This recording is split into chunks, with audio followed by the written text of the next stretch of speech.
நீங்கள் பார்த்து கொண்டு இருப்பது உங்கள் கௌசிக ரிவ்யூ. சரி வாங்க வீடியோக்குள்ள போய் என்ன நடக்க போகுது அப்படின்னு சொல்லிட்டு பார்த்தீங்கன்னா, அரவிந்த் எங்கேயா அந்த இத்தனை நாள் அந்த கேள்வியை ஃபர்ஸ்ட் போடியா கழுத்து மேலே அந்த கேள்வி இருக்காலே அவள் சரியான மோசமானவங்களே நான் முக்கியமானவன் அப்படின்ற மாதிரி நிறைய குழந்தைகள் இந்த மாதிரி யாருக்கும் தெரியாமல் வழியில் தருமாறி இருக்கிற குழந்தைகளை கடத்தியும் போயிட்டு அநாத ஆசிரமன்ற பேரில் இவங்க தனியாக ஒரு தாவில் ஒரு ஆசிரமம் நடத்தின்னு இருக்காங்க. அது மூலிமா கரெக்டாக அந்த வண்டியெல்லாம் பார்க் பண்ணுவாங்களா, பார்க்கிங் ஏரியா, அது மட்டும் இல்லாமல் நிறைய கோவில், அது மட்டும் இல்லாமல் அந்த நிறைய தவளை கூட்டமெல்லாம் இருப்பாங்களே, அந்த மார்க்கெட்டெல்லாம் பண்ணுவாங்களே, நார்மலாக தெருவாரங்க நிறைய பொருட்கள் எல்லாமே அந்த மாதிரி இடத்துல எல்லாம் ஆளுங்க நிறைய வருவாங்க. அங்கே கூட்டிகிட்டு அழைச்சிட்டு போயிட்டு அவங்கள அம்மா தாயே அப்படின்ற மாதிரி ஒரு பக்கம் அவங்கள அன்னதானம் எடுக்க வைக்கணும். இந்த மாதிரி கேவலமான வேலையெல்லாம் செய்ய வைக்கிறதுக்கு தான் இந்த கேவலமானவ வந்திருக்கா.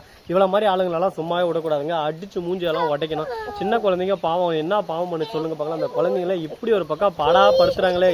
ஒரு டைம் சொன்னால் புத்தி வரலாம், 1000 டைம் சொல்லியும் இந்த மாதிரியெல்லாம் ஒரு பக்கம் பண்ணிட்டு இருக்காங்க. அந்த சமயத்தில் கரெக்டாக நம்ம தீபிகா வெண்பாவை பார்த்து நம்ம அரவிந்த் ஒரு பக்கம் கார்லேருந்து இறங்கி வந்து போயிட்டு இவன் என்னோட குழந்தையாச்சு உங்ககிட்ட எப்படி இருக்குன்ற மாதிரி ஒரு பக்கம் பேச்சு கொடுக்குறாங்க. உடனே வெண்பா நீ இங்கே எப்படி வந்தேன்னு சொல்லிட்டு கேட்க, இந்த ஆயா தான் என்னை காப்பாற்றினாங்க அப்படின்னு சொல்ல சரிவா நம்ம வீட்டுக்கு போகலாம் அப்படின்னு சொல்லிட்டு அழைக்க, ஹலோ சார் எனக்கு அழிச்சுன்னு வந்த எனக்கு கொடுக்க அவங்ககிட்ட ஒப்படைக்க தெரியும், நீங்கள் யாரோ ஒருத்தர் உங்ககிட்ட எல்லாம் கொடுக்க முடியாது அப்படி இப்படின்னு சொல்ல வெண்பாவும் சொல்கிறா நான் அவங்களுக்கு தெரிஞ்சவன் தான், அப்புறம் எப்படி உங்களால் தர முடியாது அப்படின்னு சொல்லிட்டு கேட்கும்போது கோவப்பட ஆரம்பிக்கிறாங்க அந்த அம்மா. உடனே பார்க்கணுமே சரி 2 பேருக்கும் பொதுவாக போலீஸ் அதிகாரி வரட்டும், அவளை வச்சு எல்லாமே பேசிக்கலாம் அப்படின்னு சொல்லிட்டு ஒரு முடிவு எடுக்கிறாங்க.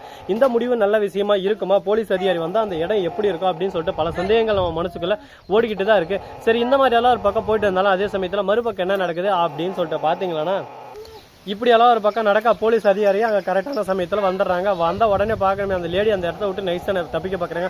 ஏன்னா போலீஸ் அதிகாரியும் பல பேர் இந்த அம்மாவை தேடின்னு இருந்தாங்க. தேடின்னு இருந்தவங்க எப்படியோ ஒன்று கடவுள் புண்ணியத்தில் கிடைச்சாங்கடா அப்படின்ற மாதிரி கிடைச்சிட்டாங்க. இதுக்கு மேலே இவங்கள விடக்கூடாது, இவங்க பண்ண தப்புக்கு எல்லாத்துக்கும் ஒரு பக்கம் தண்டனை கொடுத்தே ஆகணும், இவங்களை பிடிச்சி நண்டை நசுற மாதிரி நசைக்கு இவங்க கிட்ட இருந்து எல்லா உண்மையை வாங்கணும் அப்படின்னு சொல்லிட்டு முடிவு எடுக்கிறாங்க. இந்த ஒரு விஷயம் நல்லது ஒரு விஷயமா இருக்குமா, நல்லது ஒரு ஆரம்பிக்குமா அப்படின்னு சொல்லிட்டு பார்த்தீங்கன்னா சொல்ல முடியாதுங்க. என்ன வேணாலும் நடக்கலாம், ஏது வேணாலும் நடக்கலாம். குற்றமுள்ள நெஞ்சே குறுகுறுக்கும் சொல்லிட்டு சொல்லுவாங்களா, அது போல தாங்க நிறைய விஷயங்கள் நடந்து முடிஞ்சிருச்சு. சரி இதுக்கப்புறம் என்ன பண்ண போறாங்க, ஏது பண்ண போறாங்க, இதை எப்படியெல்லாம் கொண்டு போக போறாங்க அப்படின்னு சொல்லிட்டு பல சந்தேகங்கள் நம்ம மனசுக்குள்ளே ஒரு பக்கம் ஓடிக்கிட்டு தான் இருக்கும். பாப்பா அந்த சந்தேகங்களுக்கெல்லாம் கூடிய சீக்கிரம் உங்களுக்கு விட கிடைக்கும் அப்படின்னு சொல்லிட்டு நான் நம்புறேன். அது போல நீங்களும் கண்டிப்பா நம்பி தான் ஆகணும். சரி இதெல்லாம் போனது போச்சுன்னு சொல்லிட்டு ஒரு பக்கம் விட்டாலும் அதே சமயத்தில் மறுபக்கம் புதுசா தினசா ஒரு பிரச்சனை வந்ததுங்க. அப்படி என்னடா பிரச்சனை வந்துச்சு அப்படின்னு சொல்லிட்டு பாத்தீங்கன்னா அது வேற எதுவும் இல்லைங்க.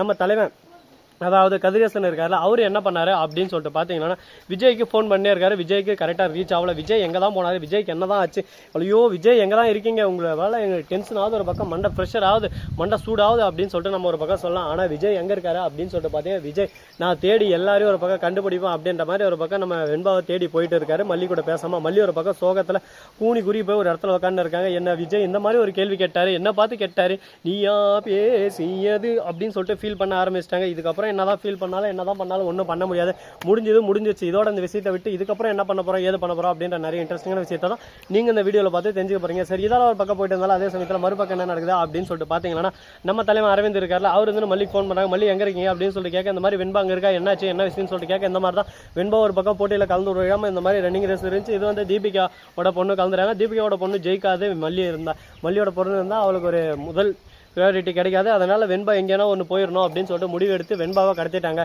அது இப்போதான் எங்களுக்கு தெரிய வந்து நாங்கள் எல்லாத்தாலும் ஒரு பக்கம் பார்க்க. அது மட்டும் இல்லாமல் அவங்ககிட்ட இருந்து தப்பிச்சு வரும்போது தான் இந்த மாதிரி கேள்விக்கிட்ட வந்து மாட்டிருக்கா அப்படின்ற எல்லா விஷயத்தையும் ஒரு பக்கம் மல்லி எடுத்து சொல்ல உடனே பார்க்கணுமே அடரே ஆச்சரியம். ஆனால் ஆச்சரியக்குறி இந்த அளவுக்கு ஒரு பக்கம் பிரச்சனை சிக்கலெல்லாம் இருக்கிற போது எப்படியோ ஒரு வழியாக கண்டுபிடிச்சிங்களே, அது வரை சந்தோஷம். கண்டுபிடிக்காம விட்டுருந்தா என்ன ஆவறது, எங்கே போயிருப்பா அப்படின்னு சொல்லிட்டு தேடி தேடி தேடி வாழ்க்கையே ஒரு பக்கம் வெறுத்தோடி போயிட்டு இருக்கும். அந்த மாதிரி ஒரு சூழ்நிலை தள்ளப்பட்டு இருப்போம்.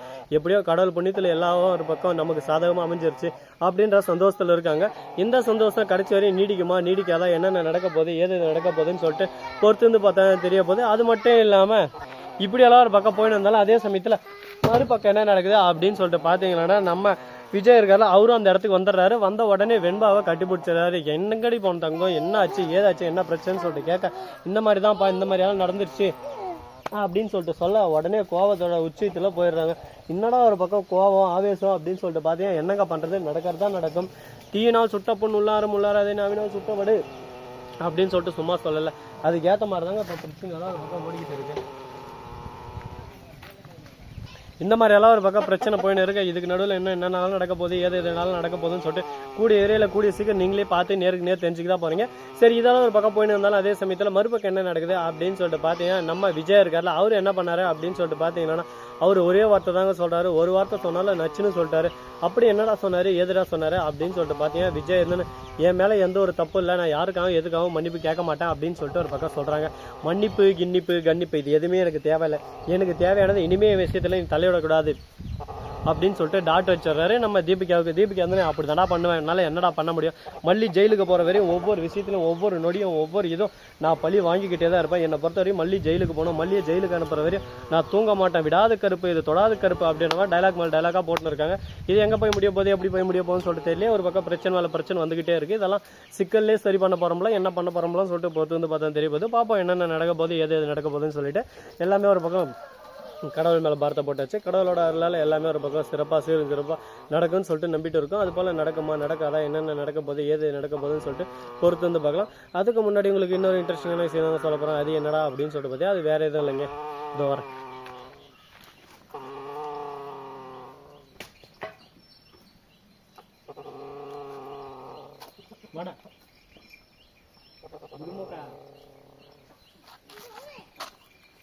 இந்த வீடியோ உங்களுக்கு பிடிச்சிருந்தா லைக் பண்ணுங்கள், கமெண்ட் பண்ணுங்கள், ஷேர் பண்ணுங்கள், டிண்டிங் பெல்லை தட்டி விட்டு போங்க. அப்போ தான் நான் போகிற அடுத்த வீடியோ உங்களுக்கு கூட நோட்டிஃபிகேஷனில் வந்து கொண்டே இருக்கும். மிக்க நன்றி. தேங்க்ஸ் ஃபார் வாட்சிங். Tata, see you. நன்றி, வணக்கம், வந்தனம், வருக, தருக.